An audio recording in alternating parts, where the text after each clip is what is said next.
Good day and welcome once again to the SaskAgToday.com Roundtable. I'm your host, GX94 Agriculture Director Doug Falconer. I'm joined by 620 CKRM AgriNews Director Ryan Young and SaskAgToday.com Chief Agricultural Editor Kevin Hursh. Good day, everybody. Hi, Doug. Good day, good day. One of the things we wanted to talk about right off the hop was canola prices. And Kevin, you've been keeping an eye on this, and I guess there's been some green canola reports out there still as well.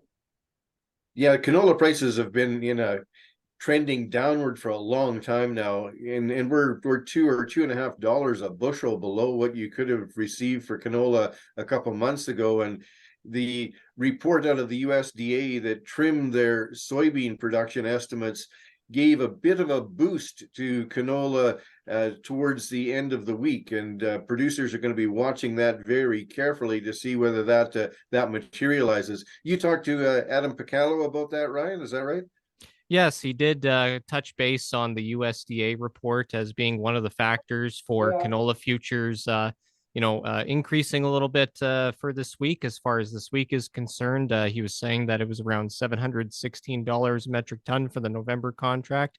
He also mentioned an interesting point about the conflict going on between Israel and Hamas as being another factor too for wheat futures as well. I was at a Area Transportation Planning Committee convention in Saskatoon this week, and producers there from all parts of the province. And I was surprised how many producers still battling with green canola and canola regrowth, that there's still some crop out there. And as I understand it, Doug, you had more moisture here on the west side of the province.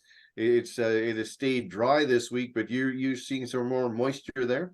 Yeah, we got some rain here Friday morning. Not a whole lot, I don't think, but it's been overcast all day.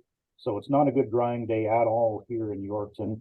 And so obviously it's going to set people back. It sounded like there's still, some acres out there. I did talk to a woman from Norquay who they had 14,000 acres to combine. They just finished up on Sunday. So they got her done before this last rain hit. But of course, as you remember in some of our past discussions, we had 8 straight days of rain here about 2 weeks ago, and that really kind of put a stall on the harvest progress out here. Of course, we don't exactly know how much. There was no Saskatchewan crop report this week, but in Manitoba, they did have a crop report. The province-wide number went from 85 to 86% over the past week, so not much of a jump there either. It sounds like they got a lot of the rain we did in Manitoba. And anything else? I guess we wanted to talk about the AGT Soileos in Rosetown. And Ryan, I know you did a feature story on that. Yeah, I had the opportunity to talk to the president and CEO of AGT Food and Ingredients, Murad Al-Khatib, the CEO of Lucent Biosciences, a partner of AGT Foods in this, Michael Riedek, as well as the GM of AGT Soileos, the facility itself. They were all really looking forward to the potential of this facility. Talking with Michael, he said that once fully operational, the facility will be capable of producing up to 7,000 tons of Soileos per year. Now, it's basically just this fertilizer that's in pellet form. And what it basically does, in simple terms, is when you put it into the ground, it releases all the necessary nutrients that a crop needs over time. So what it does, hopefully, on the positive side, is to increase bushels, depending on the crop, 2 to 3 bushels an acre on the low side and up to 10 bushels an acre on the high side. So they're really looking forward to having this facility up and running. They were also talking about the community benefit that this will bring. This will bring about 20 full-time jobs to Rosetown, as well as the surrounding area as well, with farmers, having another option to drop off their grain and all that sort of stuff. So really exciting time for Rosetown. It's my understanding that it's micronutrients fused to cellulose, whether that be pea or oat hulls, and that makes it a slow release product. I think as producers, we tend to be skeptical over time of yield increase claims, but certainly micronutrients are in some cases necessary, and hopefully this will find a place in the market. It's just a little bit north of Rosetown. It was a plant that AGT Foods was running, and those that have a long memory will remember that as the Clemmer Seeds plant that went bankrupt and left a whole bunch of producers unpaid, and was a big controversy back in, oh man, probably the early 90s. So that facility has been resurrected, and it's good to see it up and running. You have to wish them all the best. Yeah, and that was one of the reasons why they chose Rosetown, was because of the building and the fact that they were able to repurpose it too. Kevin, one of the other big items that came out this week, we heard that the Bunge Viterra potential merger, Bunge shareholders voted overwhelmingly to approve the merger. What is your take on that?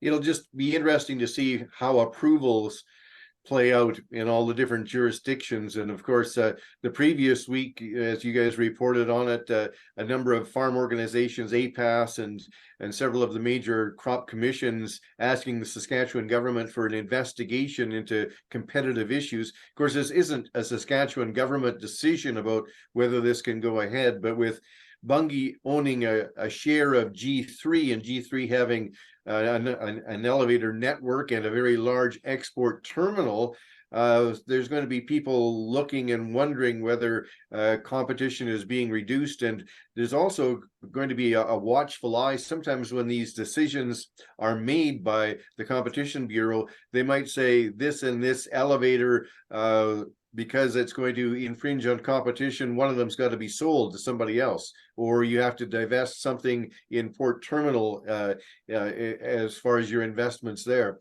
So it's going to be very interesting to watch how this plays out over the next year or so. Right, and of course, next week we will have the final Saskatchewan crop report. I believe it's coming out actually next Friday, not the Thursday, on the Friday. How's harvest in your area there, Ryan, around the Regina area? Is it pretty much wrapped up? Yes, pretty much. The odd few acres here and there. Other than that, every single region in the province is in that high 90 percentile or mid 90s or early 90s. So, at this point, it's pretty much done. Traditionally, the southern part of the province is usually the first one done. So, and obviously, it'll be where you interesting are, to see whether be interesting to see if Saskag in its final crop report comes out and makes any more adjustments, or it comes out with a renewed estimate of crop production and yields, because there's certainly a lot of analysts looking at some of the yields that have been projected by Saskag that differ significantly from what Stats Canada has been reporting. For instance, a huge difference in lentils, with the province being far more optimistic than what Stats Canada is. So there'll be some eyes on this final report, because I expect they'll come out with some adjustments in their yield and production estimates. All right, well, I think that'll do it for this week. I'd like to thank once again Chief Agricultural Editor for SaskAgToday.com, Kevin Hursh, and 620 CKRM Regina AgriNews Director Ryan Young for joining us on the Roundtable. I'm Doug Falconer, GX94 Agriculture Director, wishing you a good week.